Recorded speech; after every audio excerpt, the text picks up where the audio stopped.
All right, so I just got out of seeing 28 Years Later, and this was a good follow up to the last two movies, and specifically the first one because that's what this one was supposed to do.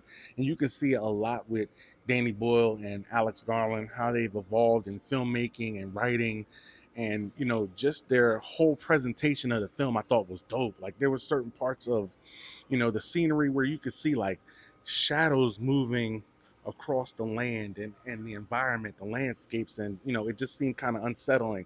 The way the infected moved were unsettling, and they changed some things about the infected because obviously 28 years later, you can see as they start to evolve, the creatures start to evolve, and that's not really giving anything away because you can see this in the trailer. But I think that they really did a good job at explaining how things got to where they were. And the first films had more to do with this idea of them trying to stop the infection and trying to get away.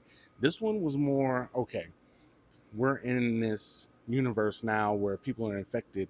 How do we deal with it? What are we doing to deal with it and keep ourselves safe? And that was like a big theme in this. Another huge theme obviously is war. And you can tell, like, because Alex Garland wrote this, that bro just is dead set against war, and I ain't mad at him for that. Like the way this and the presentation of just like the eerie clips that were phased in of war scenes, and like just the like that radio message that was playing in the trailer, all that stuff just hit crazy.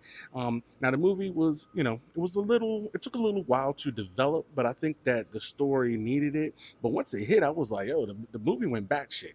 Okay, and I would say it may be a little bit less action than the first two, but when there was action, the gore, fam, intense. So, I think there's a lot that they can do with this series. I know that there's going to be another one after this coming out in January, and there's so much they could do with this film series. They could turn it into a TV series. There's a lot that they could do with this. They're building and establishing this world. Not mad at that. So I definitely say check this one out, especially if you're a fan of the series. And if you're not, well, get on it. All right. But what do you think? Are you going to see 28 Years Later? I want to know.